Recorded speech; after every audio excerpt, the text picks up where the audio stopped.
નમસ્કાર, BBN news ચેનલમાં આપનું સ્વાગત છે। હું છું કવિતા પંચાલ ને હવે જોઈએ આજના સમાચાર।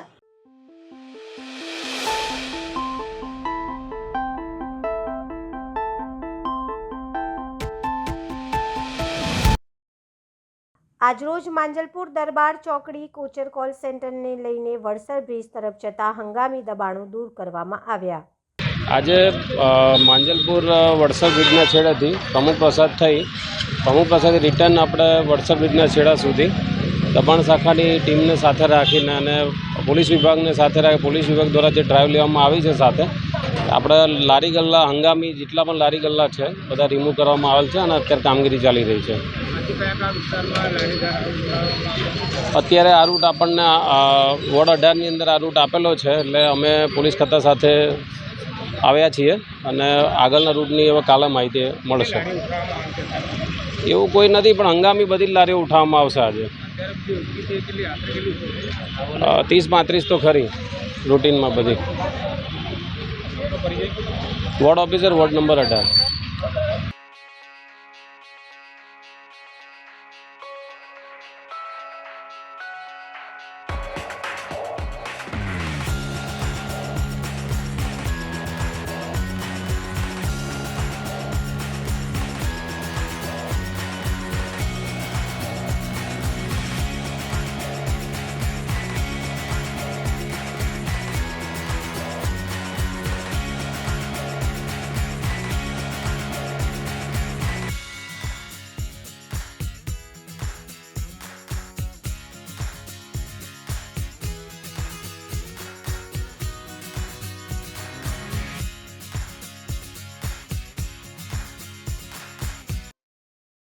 તરસાલી વિસ્તારમાં ધર્મેન્દ્ર ઉર્ફે શંભુ આરોપીના વિરોધમાં 7 જેટલા ગુનાઓ નોંધાયેલા છે। તેના દ્વારા પાલિકાના જમીન પર ગેરકાયદેસર ઝૂંપડું ઊભું કરતા આજે પાલિકાને સ્થાનિક પોલીસે બુલડોઝર ફેરી આપ્યું હતું। ઉલ્લેખનીય છે કે રાજ્યના ગૃહમંત્રી દ્વારા અસામાજિક તત્વો પર કાર્યવાહી કરવા માટે સૂચનાઓ આપવામાં આવી છે, જેના અનુસંધાનમાં રાજ્યભરમાં પોલીસ અસામાજિક તત્વોનો ડેટાબેઝ તૈયાર કરી કડકાઈપૂર્વક કાર્યવાહી શરૂ કરી છે। જેના ભાગરૂપે આજે તરસાલી વિસ્તારમાં આવેલા ધર્મેન્દ્ર ઉર્ફે શંભુના 7 ગુના નોંધાયેલા છે, જેના પર 2 વાર પાસા પણ થયેલા છે, જેને લઈને વડોદરા શહેર પોલીસ કમિશનર દ્વારા અસામાજિક તત્વો સાથે બુટલેગરોની યાદી તૈયાર કરવામાં આવી। જેમાં આજે વડોદરા શહેર તરસાલી વિસ્તારમાં આવેલા લેગર ધર્મેન્દ્ર ઉર્ફે શંભુને પાલિકાની જગ્યા ઉપર ઊભું કરતા વડોદરા પોલીસ તંત્ર દ્વારા કાર્યવાહી શરૂ કરવામાં આવતા અસામાજિક તત્વોમાં ફફડાટ ફેલાઈ ગયો છે। રાજ્યભરમાં ગુનાખોરી માથું ઉચકતા ગૃહ વિભાગ એક્શનમાં આવ્યું હતું। વડોદરા સહિત રાજ્યભરમાં અસામાજિક તત્વોની સંપત્તિ પર બુલડોઝરવાડી શરૂ કરવામાં આવી છે। તરસાલી વિસ્તારમાં બુટલેગર પર છેલ્લા ઘણા વર્ષોથી અનેક ગુના નોંધાયેલા છે, જેને લઈને આજે સ્થાનિક પોલીસે શંભુએ ઊભું કરેલ સરકારી જમીન પર ગેરકાયદેસર દબાણ કર્યું હતું। પાલિકાની વિગતો આપ્યા બાદ પોલીસના સંકલનમાં રહીને આ કામગીરી કરવામાં આવી હતી। અસામાજિક તત્વો સામે પોલીસે સખતાઈથી કામ લઈ રહી છે અને આ અંગે ડીસીપી અભિષેક ગુપ્તા અને એસીપી કટારિયા અને મકરપુરા પીઆઈનો સ્ટાફ સાથે રાખી બુટલેગર ધર્મેન્દ્ર ઉર્ફે શંભુના ઝૂંપડા પર બુલડોઝર ફેરવી નાખવામાં આવ્યું હતું।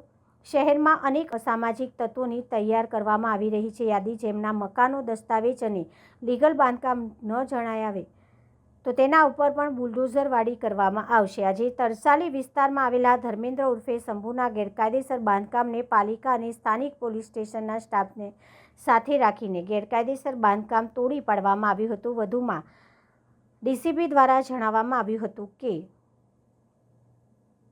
મકરપુરા પોલીસ સ્ટેશનનો આ તરસાલી વાળો વિસ્તાર છે। તેમાં ધર્મેન્દ્ર ઉર્ફે શંભુ કરીને એક આરોપી છે, જેના વિરુદ્ધમાં 7 જેટલા પ્રોહિબિશનના ગુનાઓ નોંધવામાં આવ્યા છે। એક શરીર સંબંધી ગુનામાં પણ તે સંડોવાયેલો હતો અને ઓલરેડી તેની 2 વાર પાસા થઈ ચૂકેલી છે। તેનું જે આ જગ્યા જે તોડવામાં આવી છે ત્યાં કોર્પોરેશનની જગ્યામાં તેને 4 ઝૂંપડપટ્ટી બાંધી હતી અને એની અંદર એ પોતાનો મુદ્દામાલ પણ જ્યારે પણ અમે કેસ કર્યો છે ત્યારે મુદ્દામાલ અને માણસો અહીંયાથી મળી આવ્યા છે। તો તે અનુસંધાને આ જે ગેરકાયદેસર જેનું દબાણ હતું કોર્પોરેશન જગ્યામાં, તેને કોર્પોરેશનના માણસોને સાથે રાખીને આ દબાણ દૂર કરવા માટે આજે કાર્યવાહી કરવામાં આવેલી છે। હાલમાં જે શંભુ છે જેલમાં છે કે રિસેન્ટલી એક શરીર સંબંધી ગુનામાં તેને જોન 3ની એલસીબી દ્વારા પકડવામાં આવ્યો હતો અને તેને અત્યારે જામીન મળેલા છે અને તે જામીન પર અત્યારે છૂટેલો છે। સર, જે રીતના ગઈકાલે જવાહરનગર પોલીસ સ્ટેશન હદ વિસ્તારમાં પણ એક બુટલેગરનું ઘર તોડી પાડવામાં આવ્યું છે જે ગેરકાયદેસર છે ને અત્યારે તરસાલી, તો આવા કેટલા બુટલેગરોનું કંઈક નક્કી કરવામાં આવ્યું છે? કેટલા બુટલેગરો ની સંખ્યા કે આવા જે ગેરકાયદેસર દબાણો કરવામાં આવે? મહેરબાન સીપી સાહેબની જે સૂચના છે તે અનુસાર અમે જેટલા પણ રજિસ્ટર્ડ બુટલેગર છે અને અનલિસ્ટેડ બુટલેગર છે અને જેટલા પણ અસામાજિક તત્વો છે જે સમાજમાં દૂષણ ફેલાવે છે, સુરક્ષા અને શાંતિને દોહડાવે છે તેવા લોકો અને જેમની વિરુદ્ધમાં અસંખ્ય ગુનાઓ નોંધાયેલા હોય તેવા લોકોને અમે બેકગ્રાઉન્ડ ચેક કરી રહ્યા છીએ, તેમના મકાનો વગેરે ચેક કરી રહ્યા છીએ. કોર્પોરેશનને સાથે રાખીને અમે તેમની વેરા પાવતી, મકાનના દસ્તાવેજ અને ક્યાં ઇલીગલ દબાણ છે કે નહીં તે તમામ વસ્તુઓ કાયદાકીય રીતે અમે તપાસ કરી રહ્યા છીએ. અને જ્યાં પણ અમને કોઈ લૂપહોલ દેખાય ને કંઈ ગેરકાનૂની કે ગેરકાયદેસર રીતે દબાણ થયેલું જણાઈ આવે તો ત્યાં અમે કોર્પોરેશનને સાથે રાખીને અમે આ કાર્યવાહી હાથ ધરી રહ્યા છીએ. આજની સામાન્ય સભા શોકદર્શક ઠરાવ બાદ મુલતવી. વડોદરા મહાનગરપાલિકામાં આજે મળેલી સામાન્ય સભા પૂર્વ ડેપ્યુટી મેયર અને પૂર્વ સભાસદના દુઃખદ અવસાનના પગલે આગામી તારીખ 24/3/2025ને સોમવારના રોજ પર મુલતવી કરવામાં આવી છે. વડોદરા મહાનગરપાલિકાના પૂર્વ ડેપ્યુટી મેયર અને સભાસદ ડૉક્ટર નીરુબેન પટેલ, પૂર્વ સભાસદ જસવંતસિંહ ચૌહાણ અને પૂર્વ સભાસદ અતુલભાઈ અમીનનું ગત દિવસોમાં દુઃખદ અવસાન નીપજ્યું હતું, જેના કારણે આજરોજ મળેલી પાલિકાની સામાન્ય સભા સદગતના માનમાં 2 મિનિટનું મૌન પાડી આગામી તારીખ 24/3/2025ના રોજ પર મુલતવી રાખવામાં આવી છે. વડોદરા મહાનગરપાલિકાના સયાજીરાવ સભાગૃહમાં મળતી સામાન્ય સભા આજ રોજ જે સામાન્ય સભા મળી હતી, આપણે સૌ જાણીએ છીએ તેમ વડોદરા મહાનગરપાલિકાના પૂર્વ ડેપ્યુટી મેયર અને પૂર્વ મ્યુનિસિપલ સભાસદ શ્રી ડોક્ટર નીરુબેન હસમુખભાઈ પટેલની તારીખ 11મી માર્ચ 2025ને મંગળવારના રોજ 78 વર્ષની ઉંમરે દુઃખદ અવસાન થયું છે. તો વડોદરા મહાનગરપાલિકાના પૂર્વ મ્યુનિસિપલ સભાસદ શ્રી જસવંતસિંહ ચૌહાણનું તારીખ 10મી માર્ચ 2025ને સોમવારના રોજ 79 વર્ષની ઉંમરે દુઃખદ અવસાન થયું છે. અને વડોદરા મહાનગરપાલિકાના પૂર્વ મ્યુનિસિપલ સભાસદ શ્રી અતુલભાઈ નગીનભાઈ અમીનનું તારીખ 19 માર્ચ 2025ના બુધવારના રોજ 62 વર્ષની વયે દુઃખદ અવસાન થયું છે. વડોદરા મહાનગરપાલિકાની પરંપરા અને પ્રણાલિકા મુજબ જ્યારે કોઈ પૂર્વ સભાસદ શ્રી કે પૂર્વ પદાધિકારી આમાંથી કોઈ પણ જ્યારે આ દુનિયામાંથી વિદાય લે છે ત્યારે તેમના માનમાં 2 મિનિટનું મૌન પાડી અને સભા મુલતવી રાખવામાં આવતી હોય છે. આજની આ સભા 24/5/2025ના રોજ ફરી મળવા માટે 2 મિનિટનું મૌન પાડી સદગતોના આત્માને ઈશ્વર શાંતિ અર્પે એવી પ્રાર્થના સૌએ સાથે મળીને કરી અને તારીખ 24 માર્ચના રોજ ફરી મળવા પર આજની સભા મુલતવી રાખવામાં આવી છે. ધોરાજી શહેરમાં આજે સવારે સ્ટેશન પ્લોટ વિસ્તારમાંથી ધોરાજી જૈન તપગચ્છ દ્વારા જૈન શાસનમાં તપનું મહત્વ અને મહિમા અનેરો છે. આવી જ એક ઉગ્ર તપસ્યાઓ ધોરાજીમાં આવી રહી છે. આ તપસ્યાઓ એટલે કે 1 વર્ષનું ચાલતું તપ. આ તપસ્યામાં મંડાણ ગત વર્ષ શાસન રતિ પૂજ્ય આચાર્ય ભગવાન શ્રી મનમોહન સુરેશ્વરી મહારાજ તથા શાસન રત્ન પૂજ્ય આચાર્ય ભગવાન હેમ પ્રભુ સુરેશ્વરીજીની પ્રેરણા અને આજરોજ થયેલા તારીખ 19/3/2025ના રોજ બંને આચાર્ય ભગવંતો અને સાધુ સાધ્વી જુઓ ભગવંતો ધોરાજી તપગચ્છ જૈન સંઘ દ્વારા કરવામાં આવેલું પૂજ્યનું વ્યાખ્યાન, પ્રવચન તથા અન્ય ધર્મલાભના કાર્યક્રમોનું આયોજન કરવામાં આવ્યું. આ તકે વર્ષ જેમના તપસ્વીઓનું ધોરાજી પ્રવીણ ડૉક્ટર ગરીબ ચોકથી ધોરાજીના મુખ્ય માર્ગ ઉપર તપસ્વીઓનું વરઘોડો કાઢવામાં આવ્યો. આ વરઘોડાની અંદર 10 વગીઓ, ઢોલ, નગારા, બેન્ડબાજા તેમજ અરજદારી બહેનો સાથે નીકળ્યા હતા.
વડોદરા શહેરમાં કાયદો વ્યવસ્થા ભાગી પડી છે તેવા આક્ષેપો સાથે એઆઈસીસી સેક્રેટરી અને મધ્ય ગુજરાતના પ્રભારી રામકિશન ઓઝાની આગેવાનીમાં કોંગ્રેસ વડોદરા શહેર પોલીસ કમિશનરને રજૂઆત કરવામાં આવી હતી। देखिए, आज मैं सुबह से बड़ौदा में हूँ और काफ़ी लोगों से मुलाकात हुई और वार्ड अध्यक्षों से मुलाकात हुई। जिस तरह से 2-3 मैटर इस शहर में हुए हैं और काफ़ी सालों से यहाँ पर कायदा सुव्यवस्था का, कानून व्यवस्था के बारे में जो जानकारी हमारे कार्यकर्ताओं ने दी और जो recently hit and run case हुआ है, उस केस में जिस तरह से उस व्यक्ति ने नशे के अंदर में 8 महिलाओं को हिट एंड रन चलती गाड़ी से उड़ा दिया है, 3 गाड़ियों को उड़ाते और उसके बाद भी उसके चेहरे पर कोई ऐसा शर्मिंदगी भी नहीं लगी। ऐसा यहाँ पर जो हुआ है उस संबंधित हम आज कमिश्नर साहब से मुलाकात की। कमिश्नर साहब ने पूरी बात हमें बताई कि जिस तरह से उन्होंने पूरी कार्रवाई की है, उन्होंने अपने तरफ से जो संज्ञान लेने थे वो संज्ञान लिए हैं, उसको अरेस्ट किया है। हमने ये भी कहा कि उसके साथ में जो गाड़ी पे जो चालक बैठा हुआ था, दूसरा जिसकी गाड़ी थी, उसका भी उसमें कहीं न कहीं रोल होता है। तो उन्होंने कहा कि वो बात भी हमने जांच पड़ताल की और उसको भी हमने अरेस्ट किया था। और जो भी मोटर एक्ट के अंतर्गत और जो भी कानूनी कायदों के अंदर जो भी केसेस उन्हें लगानी थी वो उन्होंने लगाई। मैं ये कहना चाहता हूँ आज कि जिस तरह से कानूनी व्यवस्था इस शहर में चल रही है और यहाँ की पुलिस जो भी काम कर रही है, कानून के दायरे में रह के कर रही है, लेकिन जब ऐसे मामलात होते हैं जिसमें कानून को कुछ नहीं समझा जाए, पुलिस को एक दायरे में बांध के रखा जाए और उनके कानून के अंतर्गत होने वाले जो भी न्यायिक कानून की जो प्रोसेस है वो किया जाए, लेकिन जो कानून के ऊपर उठकर इस तरह का अत्याचार जो दारू के नशे में, ड्रग्स के नशे में, इस तरह से वो लोगों को कुचल देवे, जान को जान न समझे, जिसकी मर्जी है उड़ा दे और उड़ाने के बाद चेहरे पे शिकन ना हो, ऐसे लोगों के लिए अलग तरह से कानून बना के उनको अलग तरह से काम करना चाहिए। जो कानूनी व्यवस्था है जो हमको कमिश्नर साहब ने बताई है, तो कुमार साहब ने, वो उससे हम समाधान है, लेकिन इसका मतलब ये नहीं कि जो चीज़ हुई है उसके लिए वो उसके अंतर्गत उतनी ही सजा के लिए कायम रहा। उसके लिए कहीं न कहीं शासन ने, अगर यहाँ पे ड्रग्स बिक रहा है, ठीक है, यहाँ की पुलिस काम कर रही है, ड्रग्स को लेने वालों को पकड़ रही है, लेकिन ड्रग्स कहाँ से आ रहा है? इसी राज्य से आ रहा है। जो संघवी जी बड़ी मीठी मीठी बातें करते हैं, बड़ा स्मार्ट सा जैकेट पहनते हैं और लोगों को सुरक्षा की बात करते हैं, उनका काम है। राज्य सरकार ने पुलिस को खुला हाथ देना चाहिए, राज्य सरकार ने पुलिस को काम करने का पूरा मौका देना चाहिए और ऐसी कानून व्यवस्था का निर्माण करना चाहिए जो कि इस तरह से जो कानून से ऊपर उठकर जो लोग कुचल दे। ठीक है, एक एक्सीडेंट हो रहा है, गाड़ी स्पीड में है, गलती से ब्रेक नहीं लगा, एक्सीडेंट हो गया, आदमी गुजर गया, उसके लिए कानून है, ठीक है, मोटर एक्ट के अंदर, लेकिन मोटर एक्ट के अंदर में जो गाड़ी चला रहा है उस पर ही कार्रवाई करें। अरे जो उसको प्रोत्साहित कर रहा है, जिसने उसको ड्रग दिया है, जिसकी वो गाड़ी है, उस पर भी कार्रवाई होनी चाहिए और उस कार्रवाई के लिए कोई प्रावधान इस कानून में नहीं है। मैं कहना चाहता हूँ संघवी साहब से कि ऐसे प्रावधान लाए और कोई स्पेशल पावर यहाँ के कमिश्नर को, यहाँ के पुलिस को दे, जिससे इस तरह की बातों को रोका जाए। यहाँ के कमिश्नर ने कहा कि हमने बहुत सारे काम किए, ड्रग्स पकड़ते हैं हम लोग, नशाबंदी में लोगों को नशे के अंदर पकड़ते हैं, लेकिन यहाँ ठीक है, लेकिन नशा कहाँ से आ रहा है? दारू कहाँ से आ रही है? इस गुजरात के अंदर में अगर दारू बंदी है तो दारू क्यों बिक रही है? बेचने वाले कौन है? इसका भी पता किया जा सकता है। राजा तो कहीं और बैठा हुआ है, बड़ौदा का तो इस्तेमाल हो रहा है। तो ये सबको ध्यान देने की बात है। मेरा निवेदन है इस देश के प्रधानमंत्री जी से, माननीय नरेंद्र मोदी जी से, इस देश के गृह राज्य मंत्री से, कि जिन पे आप विश्वास करके जिन लोगों को सत्ता में आपने यहाँ बिठाया है, वो कानून कायदे को मानने वाले लोग नहीं हैं। लोगों ने मोदी जी को देख के यहाँ से वोट दिया है, लोगों ने अमित शाह जी को देख के वोट दिया है। मैं समझता हूँ कि यहाँ के नेताओं से ज़्यादा जवाबदारी माननीय प्रधानमंत्री जी की है, माननीय गृह मंत्री जी की है। उन्होंने यहाँ खुला छोड़ दिया इनको, ये मुकाट काम कर रहे हैं, भ्रष्टाचार खुले रूप से हो रहा है। अहमदाबाद में केस हुआ है, अभी तक वो ट्रायल कोर्ट में पड़ा हुआ है, अभी तक कोई फास्ट ट्रैक कोर्ट लगाया नहीं गया है। ये क्या हो रहा है? अन्याय पे अन्याय किया जा रहा है, लोग जिसको बोलो उसको उड़ा दे रहे हैं। तो ये कानूनी व्यवस्था का खुलेआम मजाक उड़ाया जा रहा है। आप मानते हो ये केस में निष्पक्ष जांच नहीं हुई, ऐसा मान रहे हो? देखिए, मैं ये बात स्पष्ट रूप से कह रहा हूँ आपको कि कानून की धारा के अंतर्गत कमिश्नर साहब ने जो कहा है मुझे, उस कानूनी धारा के अंतर्गत केस को उन्होंने रजिस्टर किया है और उस पर कार्रवाई वो कर रहे हैं। लेकिन पुलिस के हाथ खोलने पड़ेंगे आपको। कानून बनाते समय अगर कानून को तोड़ने के रास्ते आप बता के जाओ तो उसे पुलिस क्या करेगी? पुलिस का डर होना चाहिए, और पुलिस का डर जब ही हो सकता है कि शासन उसको खुला हाथ दे। अपने दोस्तों को, अपने मित्रों को, अपने रिश्तेदारों को, अपने पार्टी में काम करने वालों को खुली छूट दे रखी है। सर, आपको लग रहा है पॉलिटिकल पावर पुलिस को रोक रही है कार्रवाई करने से? बिल्कुल नहीं। देखिए, पॉलिटिकल को विश होना चाहिए। पॉलिटिकल ने पुलिस को पावर देना चाहिए। जो संविधान की धारा के अंतर्गत जो भी कमिश्नर साहब ने बताया मोटर एक्ट में कोई पावर ही नहीं है। सामान्य एक्सीडेंट के रूप में आप रजिस्टर कर रहे हो, कोई प्रावधान तो होना चाहिए। कोई आदमी नशे की हालत में उड़ा दे रहा है किसी को, उसको अलग से प्रावधान देना चाहिए उन्होंने। मोटर एक्ट के अंदर पुलिस भी क्या करेगी? आपने अभी संविधान बनाया, आपने अभी पुलिस की IPS धारा बदल के BNS किया है, उसके अंदर ऐसे प्रावधान होना चाहिए। आप देश भर में प्रसिद्धि कर रहे हो कि हमने अंग्रेजों के जमाने का कानून तोड़ के नया कानून बना दिया है, नई IPS धारा। हाँ भाई, मैं आपसे पूछ रहा हूँ कि मोटर एक्ट बताइए कि जो एक्ट में जो प्रावधान हमारे पास है हम उस पर अंतर्गत कार्रवाई कर रहे हैं, और पूरी कार्रवाई हमने की है। अभी तो मैटर सब जुरिडिक्शन हो गया, तो न्याय तंत्र में भरोसा है नहीं? क्यों नहीं? न्याय, इस देश का न्याय, हमारी न्याय व्यवस्था बनी हुई है, संविधान के अंतर्गत बनी हुई है। हम न्यायपालिका पूरा भरोसा करते हैं, और न्यायपालिका हमको पता है, विश्वास है। लेकिन जब कानूनी आपने न्यायपालिका के पास जो जा रही है फाइल, उस कानून के अंतर्गत आप ही सोचिए, आज मेरी बच्ची हो या मेरी कोई घर की बहन हो, उसका एक्सीडेंट हो जाए और कोई आए कुचल के चले आए, तो क्या मैं सहन करूँगा? मोटर लगा वो व्हीकल एक्ट के अंदर उसको आप सिर्फ इतनी सी सजा दे दो कि नहीं ठीक है, एक्सीडेंट इज एक्सीडेंट। अरे उसकी बॉडी लैंग्वेज देखिए आप क्या करना चाहते हो? अब आपने कानून को पट्टी बांध के जो तराजू था उसकी पट्टी तो खोल दी। ऐसे पट्टी खोल दी तो दिखना तो चाहिए। चार्जशीट दाखिल होने में भी देर है, अगर चार्जशीट दाखिल भी हो जाती है तो सप्लीमेंट्री तो कर सकते हैं। भाई, हमारा काम है आज़ादी के पहले से जनता के मुद्दों को उठाना, और इस देश में बुनियादी सेवाओं का अगर निर्माण किया है, लोगों को अगर स्थानिक स्वराज संस्था से लेकर एजुकेशन से लेकर हेल्थ से लेकर ये सारे काम किए तो कांग्रेस पार्टी ने किए। हमारा काम है आवाज़ उठाने का। लेकिन सरकार में कौन है?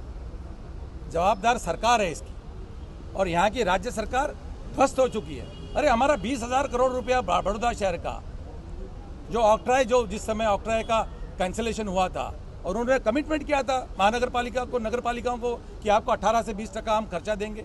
आज तक 2002 से नहीं पैसा मिला, उसका 20,000 करोड़ रुपए होता है। अगर 20,000 करोड़ रुपये बड़ौदा शहर को दे दिया जाए तो ये विश्वामित्र नदी का पूरा हम पार्ट नहीं बना सकते। आप 10 साल पहले मोदी जी यहाँ पे कानून पास करके गए कि विश्वामित्र नदी के आसपास के 30 मीटर तक कोई भी एंक्रोचमेंट नहीं बनेगा। आप 2 साल के पहले सारे के सारे तोड़ के सारे भेज दिए। मतलब कानून है कोई सिस्टम है कोई? लोग पानी के लिए तरस रहे हैं। आप कह रहे हो कि पानी का पोर होना चाहिए, उसको पानी को ज़मीन में जाना चाहिए। अरे ज़मीन में ऑलरेडी पानी फंसा पड़ा है। आज ही मुझे 2 लोग मिले जिन्होंने कहा कि मेरे घर के नीचे से अभी भी पानी निकल रहा है।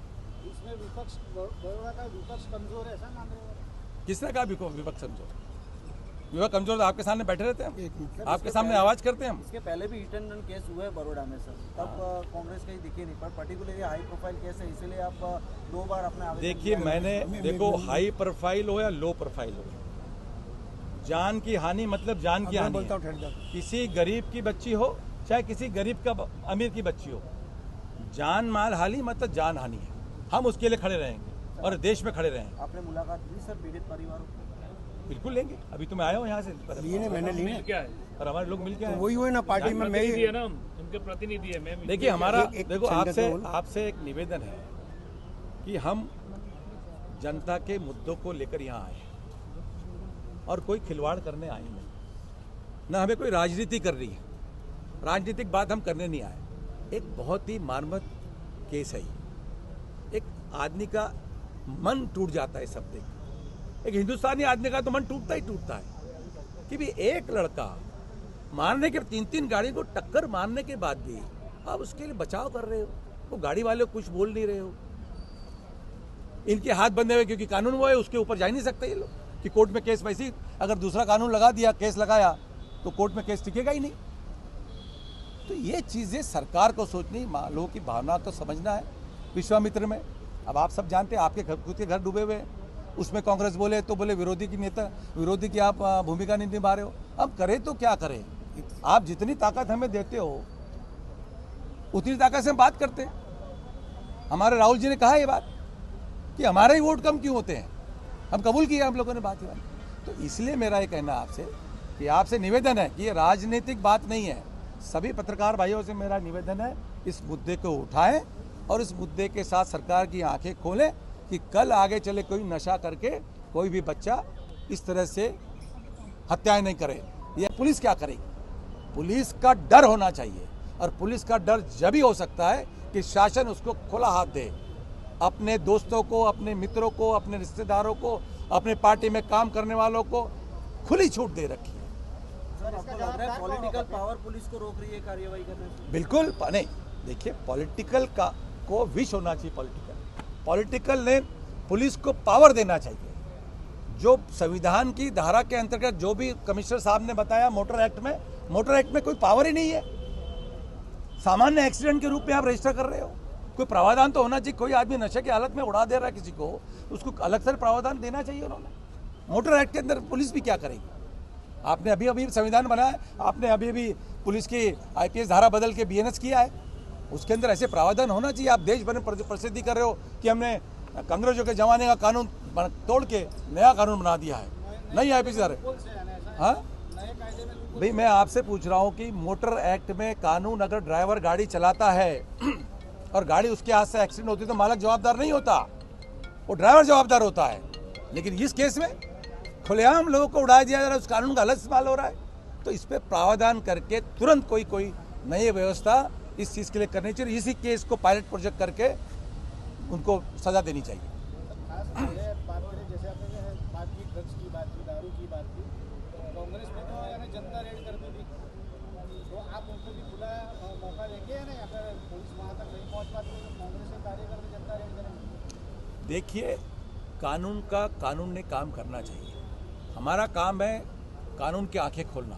हमारा काम था पुलिस के पास आकर हमने उनको बताना कि साहब इसमें क्या हो रहा है। उन्होंने जो भी बातें बताई एक्ट के हिसाब से, जो मोटर एक्ट व्हीकल एक्ट है उसी में ही वो कार्रवाई कर सकते हैं। जेल कस्टडी के बाद तो आप आए हो सर, उसके पहले 7 दिन हो गए। आप क्या कर रहे हैं? 7 दिन पहले हमारे अध्यक्ष ने बात की है। अध्यक्ष ने यहाँ पे आंदोलन किया हुआ है और उस सबको एक्सपोज करने की बात की है। देखिए, मैं ये कहना चाहता हूँ आपसे स्पष्ट रूप से कि इसमें पुलिस का डर खत्म करने में अगर किसी का रोल है तो यहाँ की सरकार का रोल है। पुलिस अपना काम कर रही, मैं समझता हूँ। अधिकारी अपना काम करने के लिए शपथ लेके आता है, लेकिन अधिकारी को काम करने का मौका देना चाहिए। आप ऐसे कानून के जाल में फंसा रखा है। इस केस पे स्पष्ट रूप से दिख रहा है कि मोटर व्हीकल एक्ट के अंदर ही सजा होनी है। पॉलिटिकल इंटरफेरेंस है या नहीं, आप मानते हो? सवाल ही नहीं। पॉलिटिकल इंटरफेयर विल होना चाहिए। इस सरकार के पास पॉलिटिकल विल होना चाहिए कि वो कानून कायदे को पूरी ताकत दे, ऐसे कानून बनाए। सरकार में बैठे हुए, कानून बनाना उनके हाथ में है। 160 विधायक उनके पास है। विरोधकों को पूरा दबा के रखा हुआ है। विरोधों की न्यूज़ नहीं आती है, हाउस में बोलने नहीं दिया जाता है। तो सरकार तो उनकी चल रही है। कानून बनाए मोटर एक्ट पे कि अगर मोटर एक्ट एक एक्सीडेंट है, लेकिन इस तरह से कोई भी दारू पी के रास्ते में किसी को कुचले तो उस पर कार्रवाई होनी नहीं चाहिए। अभी 6 दिन 10 दिन पुरानी, परसों की बात है, अहमदाबाद में एक कॉलेज के अंदर में एक बच्ची की रैगिंग की गई। उस रैगिंग के अंदर में उस लड़के की कंप्लेंट की है, लेकिन कंप्लेंट ली नहीं गई, उल्टी वो बच्चे की कंप्लेंट हो गई। कुछ लोग उसके बारे में गए, उन पर कंप्लेंट कर दी, वो बच्चे को रेस्टिकेट कर दिया गया, बच्ची को NOC दे दी कॉलेज से निकालने की। ये मानवता नहीं है। हमारे सनातन धर्म की आप बात करते हो हिंदू धर्म की बात करते हो, हमारे बचपने में हमारे माँ बाप ने सिखाया है किसी पे अन्याय हो रहा है तो अन्याय के लिए आप लड़ो और अन्याय करने वालों को ऊपर में कार्रवाई करो। आप तो अन्याय करने वालों को सहयोग दे रहे हो, एक बच्चे के ऊपर में रैगिंग कर रहे बच्चे को आप छोड़ दे रहे हो, तो ये कहाँ का न्याय है? ये तो सामाजिक रूप से इनका ये होना चाहिए, बहिष्कार होना चाहिए। तो यही तरीके से जो मोटर व्हीकल एक्ट के अंतर्गत जो मजबूरी हमें कमिश्नर साहब ने बताई,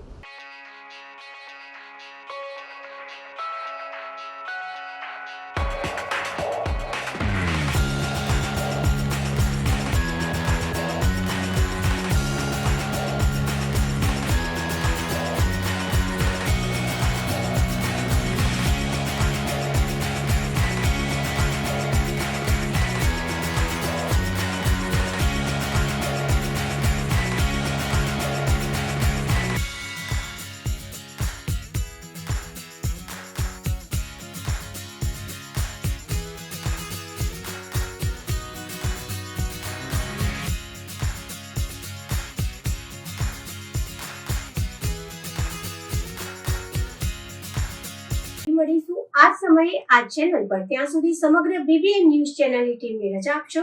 નમસ્કાર.